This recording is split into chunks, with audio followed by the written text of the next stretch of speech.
AI is a very good sparring partner. But, testing something or developing something like positioning, making the decisions to go for a specific strategy versus another strategy, what are the risks? That's not something that AI can do very well, because that requires a lot of context, especially about the very specific target audience that you have, and their very specific cases and what's happening in the category, in the world, in the industry. These are the things that we as humans tend to know better than AI.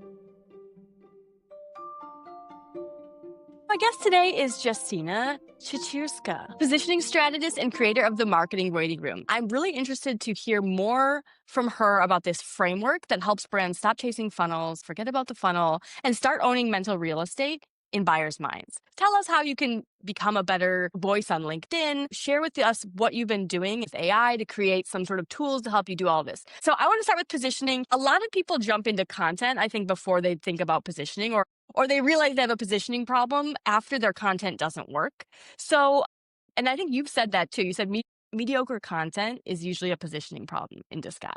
So if you're a marketer, how can you tell if it's actually positioning and it's not your content quality that's really holding them back? Yeah, so there are kind of like two ways to look at, or two things that make a content mediocre. And one part of that is, this content that is generic, bland, it just, nobody cares about it, right? And that is a positioning problem because, when your positioning isn't clear, then you're always stuck asking yourself, what should we post today? What should our content be about? What should this webinar be about? What do we put on that event booth that we just booked? All these questions, they eat up your energy, and then you end up creating a surface level, very generic content just because you don't have this. I always like to apply the concept of creative constraints. So if you put a little bit of constraints for yourself, then you become more creative because you're really focused on the message, what you're trying to communicate in your content, right? So there's this one part where bland and generic content, the reason for that is positioning problem because you're stretched too thin in all kinds of directions. And there is another part to that, which is mediocre content, as in content that doesn't deliver any impactful business results. And that is because, again, your positioning is not clear. So what you communicate is also not clear. So you're not taking up this very clear space in people's minds. So they don't remember you for anything in particular. So you don't come up in their sort of internal search engine when they enter the market, when they are looking for solutions, because you haven't created this connection between,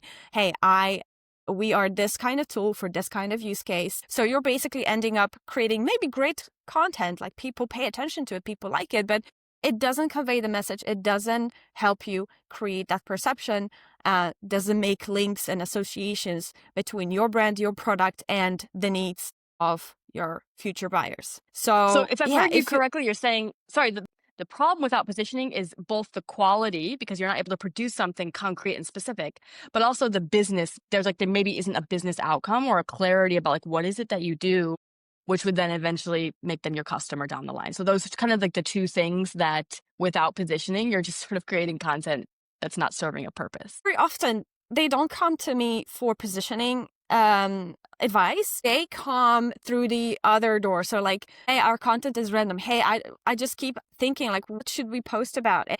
They don't even realize that it's a positioning problem very often. Heads of marketing at enterprise level companies, they just have this problem. I don't know what the hell I should post about. And very often they have a team of very talented people who can create really good content, but just somehow they cannot squeeze the right quality. So they mark it as a content quality problem. But what is actually happening is that you are stretched thin and you just don't know what to do, which direction to go, especially if you have there's no a lot of different focus. products. Exactly. Yeah. So whether you can share the names or not, can you give me an example of maybe a before and after, or where you helped sort of product A without positioning sort of transform into this same product, but a clearer sort of after scenario where they're a lot more effective as a result? Can you think of a good use case example for that? Yeah, there is one very clear one that comes to mind. So I worked with this company. It was a small enterprise, and they were in the managed IT services space. And I loved working with them because we just sat together for a positioning workshop, which was actually positioning workshop covered up as content workshop. So I always start with like, hey, tell me everything about your ideal clients, right? So we sat with their entire sales team and they had so many, like literally 30 plus years of, sales calls history, discovery history. They had all the information that was there, right? So I helped them kind of like pull information out of their heads on a Figma file. And I mapped all kinds of different sort of entry points, like how people end up with them, how people end up working with them. And so we created basically like a bunch of personas and their entry points. And what we uncovered in that workshop was that one of the very, very successful entry points for them was airports, right? So whenever, I don't know much about the space, but like some kind of a manager person that is taking care of security at the airports, they start thinking about IT, managed IT services. And that's when my client would come up with more awareness around, like when there is airport IT or security kind of issues, think of brand X, right? So what they did, like there were so many like light bulb moments just by me picking and asking, the sales team were like, oh my God, we know how to reach this kind of people. We know what to say. But the head of marketing, she was like, actually, we could do a campaign, around this whole security at the airports topic. So what they did afterwards was they collaborated with a PR agency that helped them create sort of a report about how passengers, travelers feel about security and their, at the airports. And that brings, like, I don't know, I still have to talk to them how that campaign went for them, but basically they had a very, very clear and specific topic, very specific message that they had, and that brought attention to their brand as a very specific provider and solution for airports and for security and IT. I love that example. So I think it's interesting. First, you said, Justyna, that people don't know they have a positioning problem. They have these other problems that sort of leads them to this, right?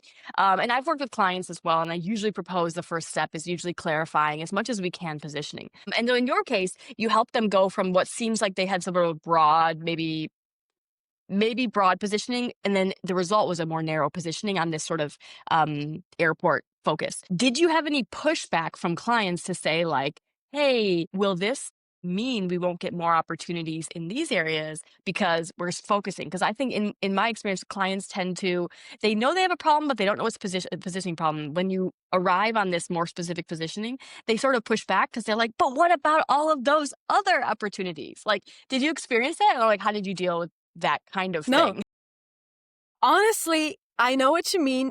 And I have experienced that before when I worked as head of growth, like in-house specialist, that there was a lot of pushback around this. But when I started working with clients, I've never experienced that anymore. Like I think the thing is that my approach, I don't mention any of that. I don't tell them you have bad positioning, you have a positioning problem, we have to narrow it down, we have to make it put constraints. I do not mention any of that. I always just start with, let's talk about your ideal clients. Let's talk about how they found you. What were the reasons? What was happening before? I try to unpack this kind of journey, like how they landed on choosing you as a partner, or choosing you as a product or a solution. And usually that process on its own, it does the opposite, actually. People start seeing more opportunities. They don't see it as we have to narrow down. They see like we have all these very specific entry points. Let's do something with it. Let's take all these opportunities. There is a gray space that we can fill in. There is this entry point. There is this underserved segment that we are not targeting, but we're perfectly equipped to work with them to satisfy their needs. So let's talk to them specifically. So they just land on this idea themselves. I don't have to tell them. I just ask smart questions so they find this out on their own. And I think that kind of psychological trick where it's not somebody telling you to narrow down, but you just decided yourself because it's just the most logical thing, that does the trick. All right. Before we get back to it, I've got a quick sponsor to tell you about. So once you finally nail your positioning, the next thing that usually breaks, workflow. Like you're juggling 5 different apps just to post one piece of content. It's insane. This is exactly the problem Sked Social was built to solve. Now, I've tried a lot of schedulers over the years, and most of them feel like they were built for a different era. But Sked was made by consultants who got tired of telling their clients, sorry, can't do that on Instagram. So they built what they actually needed: visual planning, auto-published stories, client workflows, approvals, all in one place. But here's the thing. If you're only managing 1 or 2 channels, honestly, any scheduler will do. But if you're doing more than that, and if you're managing multiple clients across a variety of platforms, and you need to share metrics, calendars, and get their approval on content, then Sked is worth checking out. So what stands out to me is their pricing, because most platforms, they nail you with $100 every time you add someone from your team. But Sked doesn't do that. No hidden fees, no sneaky add-ons, unlimited users always. So picture this. It's Sunday, 9 p.m. Your entire week is scheduled and ready to go. You're watching Netflix instead of scheduling last-minute posts. Get your 7-day free trial at skedsocial.com and use our exclusive code, Christine20, for 20% off your first 3 months. Thanks again to Sked Social for supporting the show. Now let's get back to it. I think it's interesting. I mean, we're marketers, right? And so sometimes we can live in the marketing lingo, which positioning obviously is a marketing, concept, but it sounds like you deliver it to people who you don't need to say those words. You don't need to deliver them the results, or you lead them that way. I love that. I don't know if this is related to the marketing waiting room, but you talked about entry points. So I think it's a nice segue, because that is something, so you coined the term, the marketing waiting room. I would say it's a marketer and non-marketer friendly term. People can understand it, right?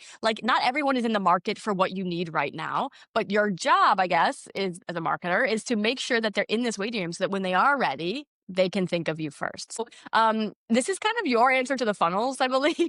Forget the funnels. Can you tell us more about how you arrived upon this concept, and how does this framework help people thinking about positioning, whether they know it or not? Yeah. I love this story. I always love telling that story, because I just stumbled upon this concept and this kind of term. So I worked with a client, also small enterprise, and the CEO, he reached out to me and he said, look, I have an ambition. I want to be in 5 years, this is how much I want to make. This is how many clients I want to have. And I do know that I have to do something about it today.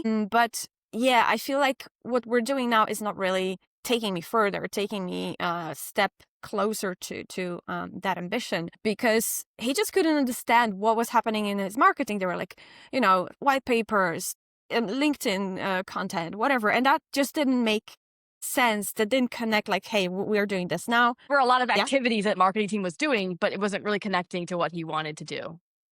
Yeah, exactly. So he couldn't just see this connection, right? And that's just a typical thing, random acts of marketing. You just follow specific tactics, whatever you see on LinkedIn, whatever gurus say, and then you just apply it. But there is no bigger connection to, hey, we actually are working towards a bigger goal in 3-5 years, right? And so I just sat down with him, and then I said, look, what your team is doing is not per se bad, but they are not kind of thinking about building mental availability, building marketing waiting room. The moment I said marketing waiting room, that was the first time I just made it up on the spot right there in this call. I saw this light bulb again above his head, yeah, that makes sense. I want that. Build that for me, And so, yeah, the next thing I know, there is we sat with this team and we're literally, thinking about how do we build a marketing waiting room for our brand. I'm like, wow, okay, this is something that this has a potential to become big, because even somebody that has no idea about marketing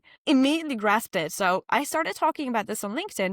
Post I created about this went viral. And then I was like, okay, this is my validation. This is what I'm going to do. And again, the positioning part, it didn't come up here at all. I don't mention it, especially with people, who don't know much about marketing. I don't mention that. I just bring their attention to who are you targeting? Who are the people that you want to attract and influence and stay top of mind for? And that just, that is just the most intuitive kind of way for them. Once we start there, then everything falls into place and we don't have to mention things like positioning, messaging, or whatever. How does it differ from funnels? I mean, if you're thinking about a funnel, you start at the top and you work your way through, how do you visualize the marketing waiting room being different from the traditional concept? Yeah, so I think the funnel concept, I think it really comes from, that early digital marketing era where SEO was getting traction and you could easily rank for tofu topics, generate a lot of leads by offering lead magnets.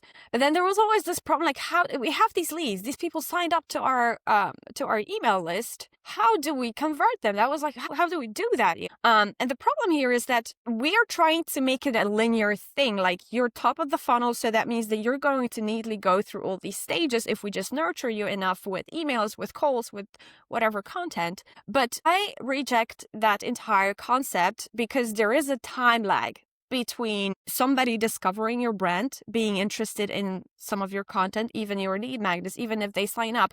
That act alone does not predict whether or not they're going to buy from you or not, or at least not when they're going to buy. So you cannot convince them. They have to have the need to buy something from you, right? So I replaced that. Like I said, look, guys, there is this gap.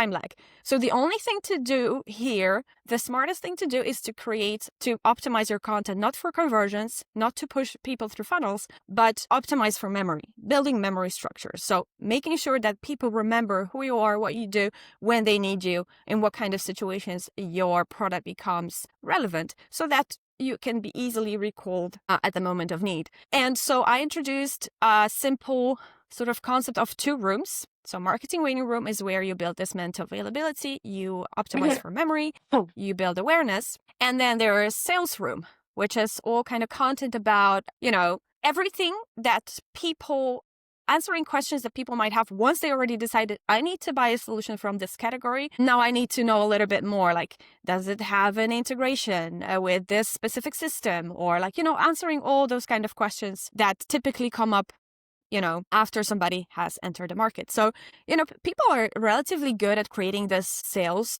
room content because it's all about features. It's about explaining your product. I'm not saying it's easy, but it's easier than creating the content for marketing waiting room, where it's a little bit more abstract, more vague. It's a little bit more like, you have to be creative. You have to stand for something. You have to be remembered.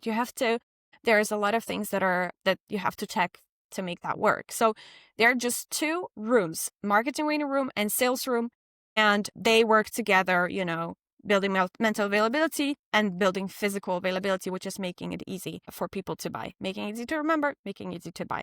Marketing waiting room, sales room, simple. So let's talk more about the building of memory, because I think that's really interesting, especially, I think the sales case is more concrete. You can kind of understand, like, you're comparing things that are more like feature based. But if we're talking about building memory in a audience, that's in your marketing waiting room, what are some of the maybe mechanics or things that you think needs to be in, let's say, content in order to build memory?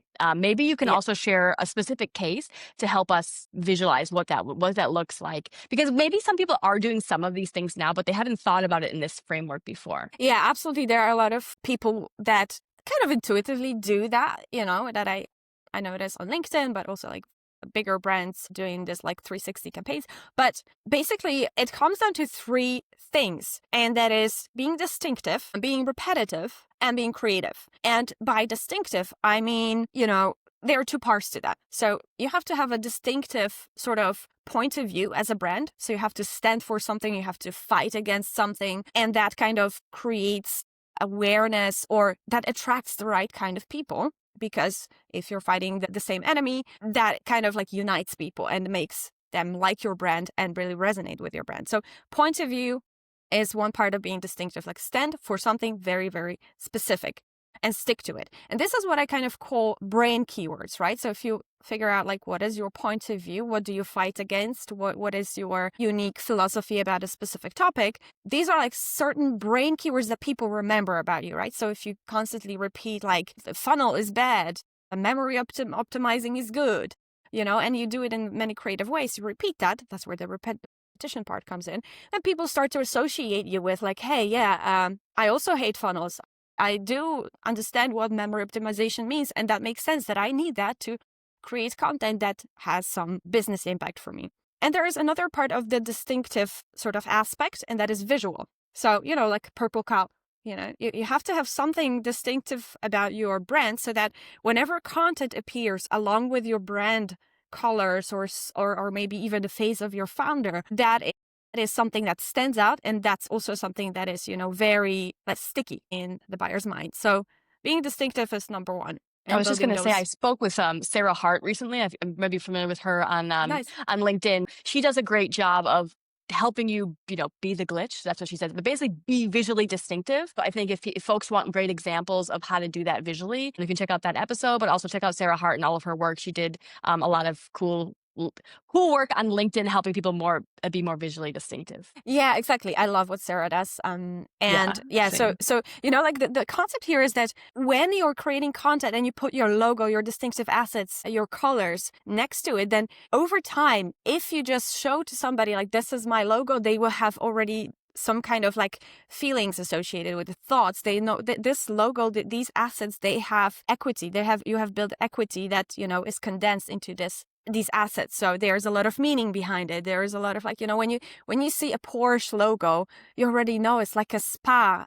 It's like a jet in a spa. It's sports. It's luxury. It's, there are these memory hooks and brain keywords that are condensed into that. At the same time, like when they see that color, let's say your color is purple, like in my case, I use purple. People say like when they're scrolling on the feed, it's super busy, but then they notice your brand because you're visually distinctive too. So it helps you stand out, like in addition to having those associations that are positive. Yeah. So I think it's especially now, like the further and more kind of chaotic the world becomes, visually standing out is becoming more important. Absolutely. Yes. I'm happy you brought that up. Like on LinkedIn nowadays, it's like an avalanche of content coming every day. And you're like, how do you decide what you read and what you don't read?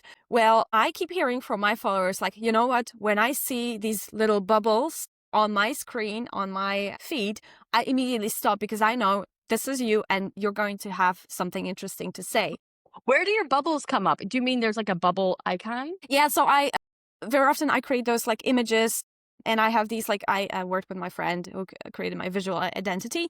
And as one of those kind of like memory hooks or visual hooks, she created those colorful like bubbles, or I don't know how to call them. Okay, I just want to show the folks. Is it like this sort of thing? Yeah, that's correct. Yeah. So I think, and they are always in the same colors. Yeah, so you can check on Justyna's LinkedIn to kind of see. But yeah, you're right. Like that is sort of your brand mark, I guess, that you kind of repeat. And yeah, people know. Yeah. People know. Awesome. Yeah. So, or sometimes they would say like, I see your face popping up in my feed. I immediately pause. And if I don't have the time to read the post, I always save it, right? So I have built that sort of reputation and people know what to expect from me. So they remember like, hey, when I see this little spark, this little visual thing, I always pause. So that's how you get their attention. But it takes time to build this up. So you need to be a little bit intentional and patient, building up this equity and making sure that your logo means something actually, right? So yeah, that's the part of being distinctive and then repetitive. So when we're talking about standing up for something distinctive, I like to apply the storytelling frameworks, like the classic storytelling framework where there is a hero, they have a dream, they want to achieve a dream, but there is an enemy standing in the way, and you as a brand, you have a magic weapon that you hand to the hero so that they can slay the enemy and they can achieve their dream. And if you think about it, if you follow like the biggest brands, that they do follow that same pattern, right? So for example, you asked me for examples. Gong, right? Yeah. The sales recorder. Yep. So Gong, they did a really good job in kind of creating that story and saying it in many, many different ways until it sticks in your mind. Like you cannot not know Gong and you cannot not know what they are about. They speak to, like their hero is revenue and sales leaders at high growth companies where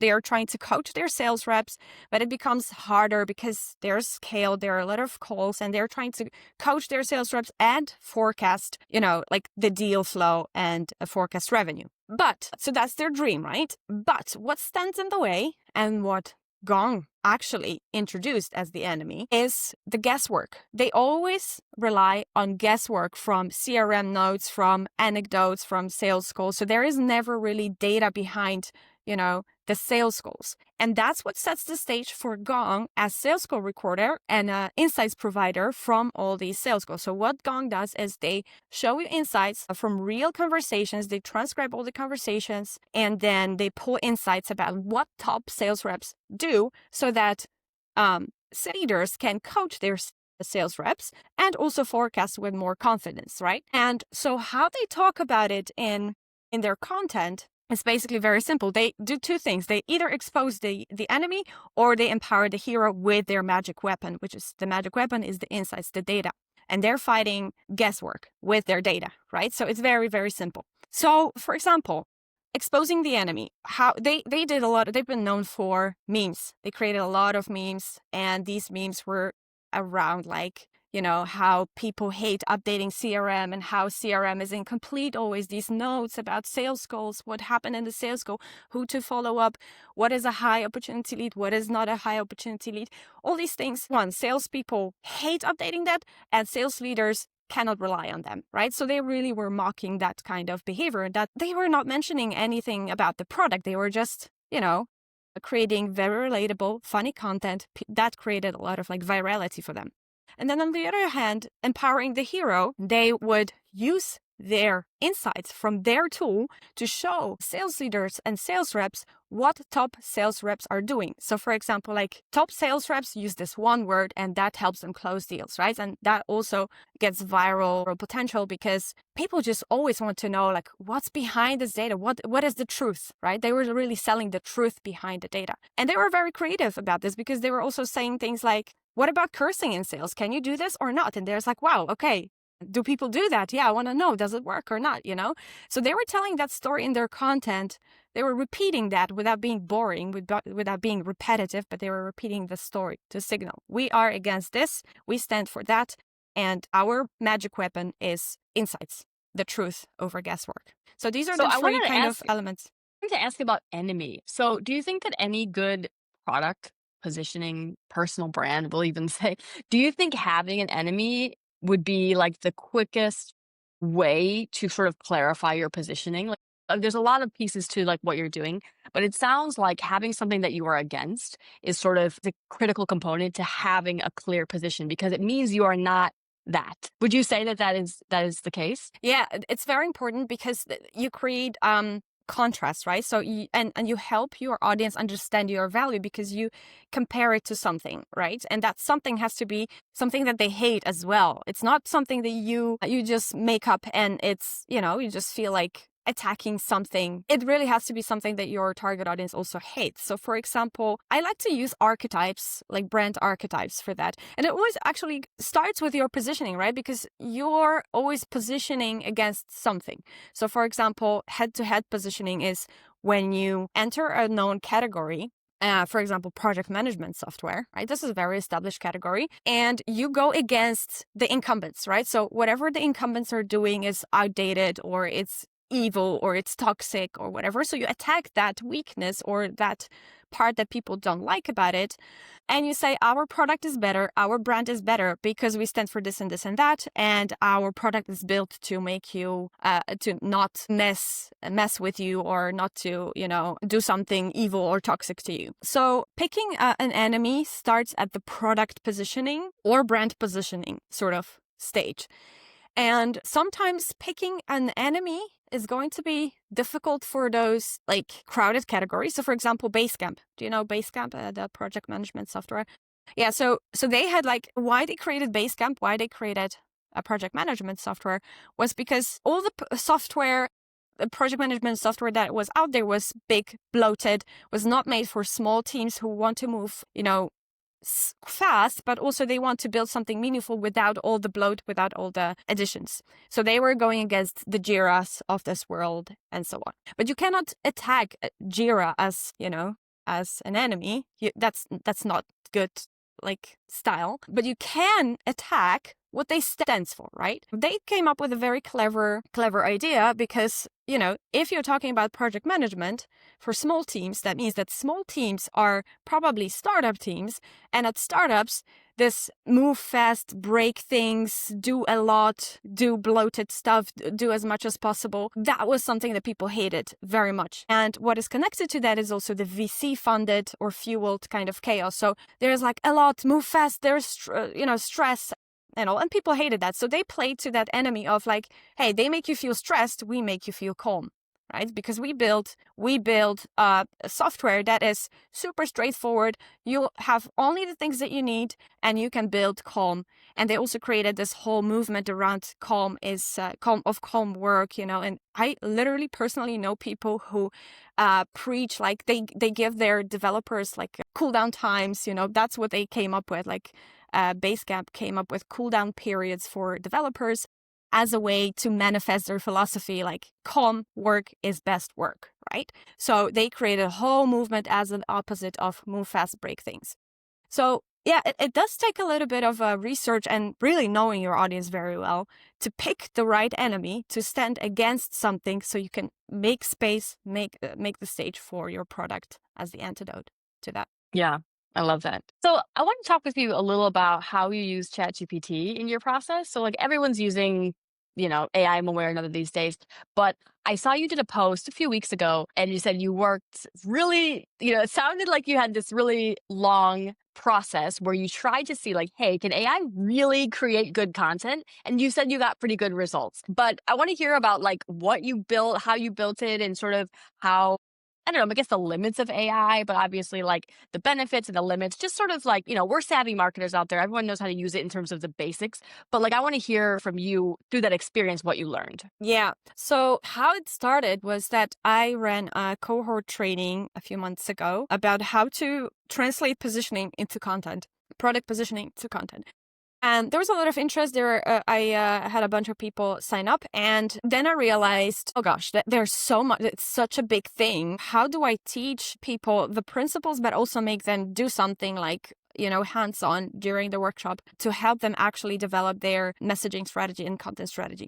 So I came up with an idea to create a custom GPT for that specific purpose. And I just dumped like all the frameworks that I always use, like the logic behind it, how I go about creating a content strategy based on positioning. And, the training was great, but what happened afterwards, once I've introduced these GPTs, people started texting me like, oh, wow, these angles, these ideas that it comes up with is really spot on. It's really great. It sparked a lot of creative ideas for us. So I thought, okay, let's build something that does it, for people. Doing this with custom GPTs was difficult, so I decided, okay, Lovable, V0, there are a lot of tools that you can just, use to talk to the tool and build your software. So my husband and I, we started playing around with it, and within like a week, we had a working system basically. But then I started, typing in the prompts, and I realized just how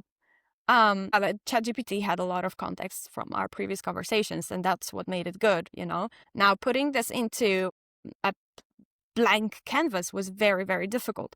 So I had to create like a lot of knowledge-based articles, a lot of very specific prompts, breaking things down into steps. But finally, I landed on the product that really takes you from like, here's my product, here's what it does, here's our target audience, and it kind of analyzes all the input and helps you create like content pillars and then content topics based on that. So you can literally just from there create very specific content pieces that are always connected to your bigger goals, to your bigger business kind of strategy and your positioning. So you always communicate just the right things. It's optimized for memory, basically. That's awesome. So it sounds like it took a few weeks to get from A to B, but you were able to get something that sort of translates Justyna's brain and like how you create content or how you go from positioning to content. Is it something that you're going to be sharing with people eventually? I think I saw it's like potentially going to be something you share. Yeah, definitely. So we're still in the, I'm at the stage where, just fixing some prompts because I'm just a perfectionist. So I just wanted to make perfect. I understand.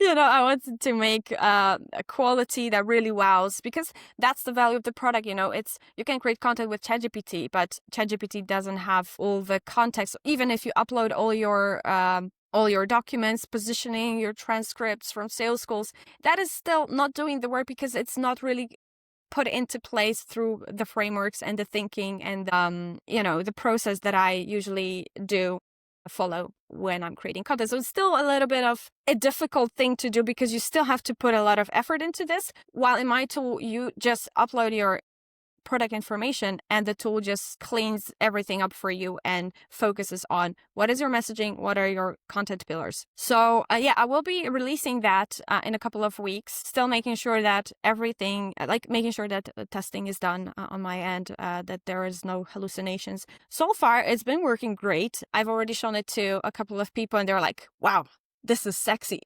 This Yeah. is okay. So, I'm very excited to release that. But Well, yeah, by the it time the just episode keeps comes out, it might be out by then, so I'll definitely link it for folks who are interested in checking it out.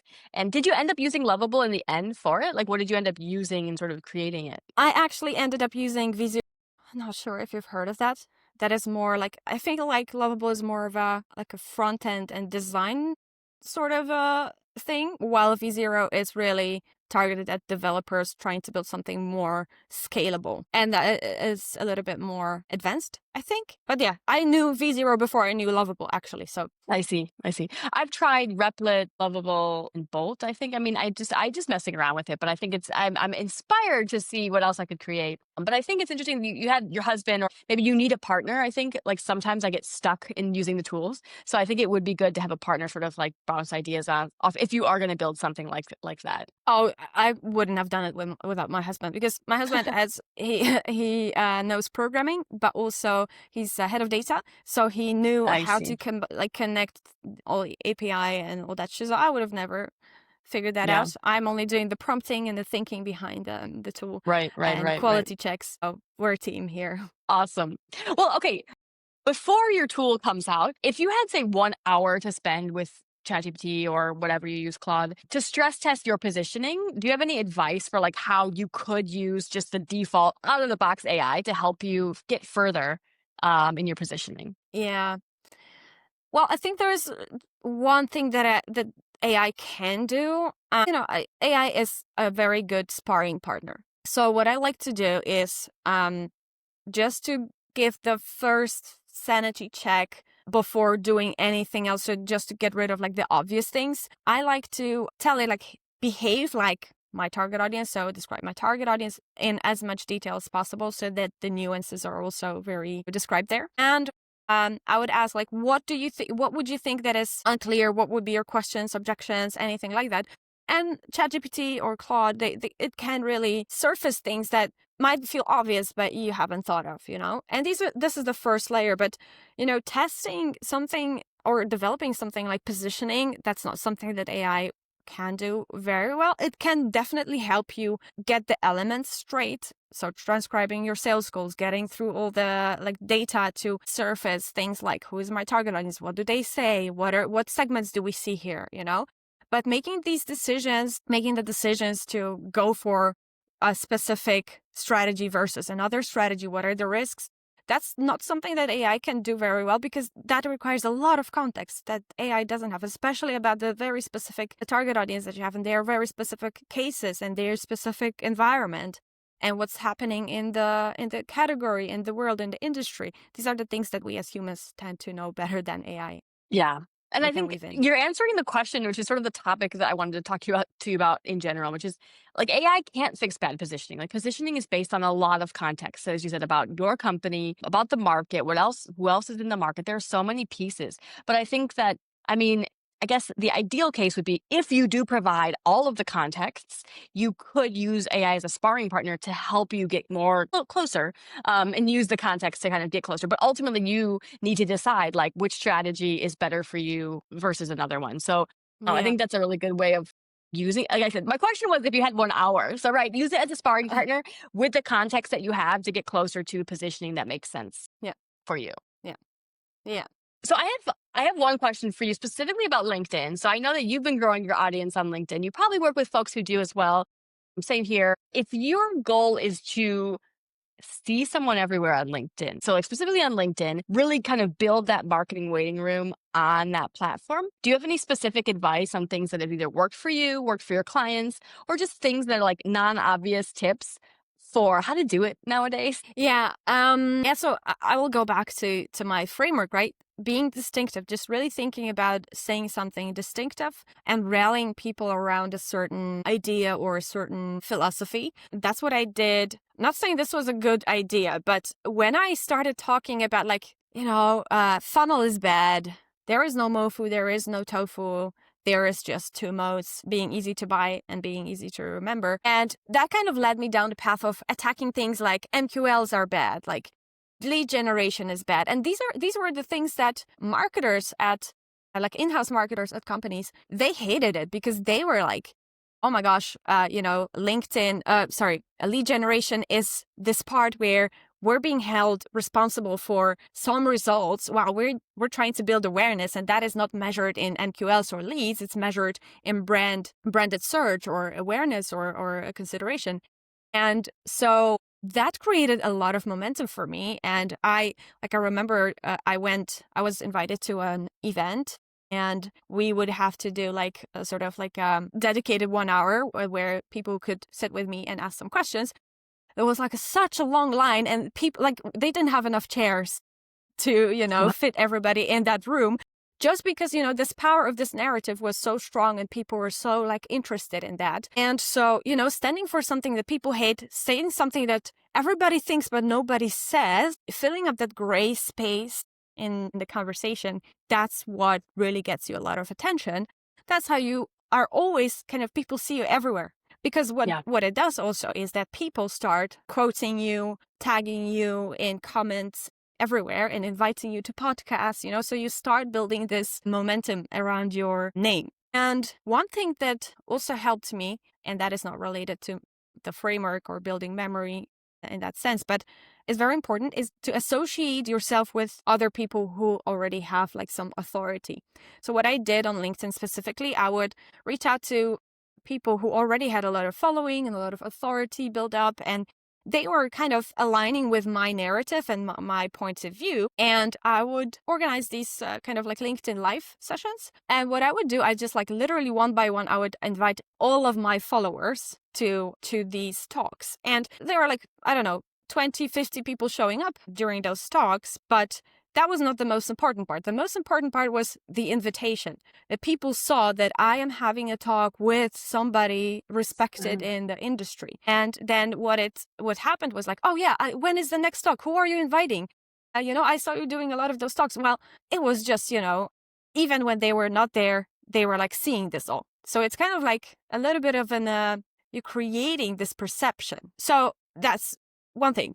Standing for something very specific, picking an enemy, and having a philosophy, associating yourself with established leaders in the niche and doing live talks with them, and being creatively brave. That is very, very important nowadays, to be creative, because actually it's more important that you're creative and you stand out, that you build clout, than actually what you're selling. Like, there are so many products out there. There are so many products that do exactly the same. You have to differentiate yourself with creativity and what you stand for, with your narrative, basically. Yeah. So I think one interesting thing that is top of mind for me right now is the need or the interest in how to rank in LLMs, right? And for me, it seems like, whoa, it's such a new thing. What do? We don't know what to do. But actually, if you think about it, ranking in LLMs is like creating context, right? The AI works with context and patterns. So what you have to do is make sure that you really have a strong positioning. You have a very strong definition of who you are and what you do and what you stand for. So you can recreate that context online, so that AI can pull that and surface your brand and your philosophy and what you stand for to the users, right? So everybody's trying to kind of invent the new ways, and how do we do about it? Everybody is really panicking about it. But if you think about it, it's just really, again, going back to basics: positioning, targeting, being clear in your content, and spreading it everywhere so AI can read the patterns. So if you're clear, the patterns are clear, AI is pulling up your content and your brand. I think it's great because, I mean, it's like a new thing, right? But everything comes back to just thinking clearly, thinking intentionally, like who are you? What are you trying to sell? Or what's your business outcome you want to drive? And I think, the further along in my career in marketing, like, it's actually just like the same kinds of things. Even though things change, it's the same principles that are underlying the great marketing, or the brands who do it well. So I think that place to sort of conclude our conversation. So although we're talking about like how to build tools with AI and stuff, like, it all comes down to like, who are you selling to? Like, all these kind of core things. Well, thank you so much, Justyna, for joining me, and we'll catch everyone next time. Thank you for having me, Christine.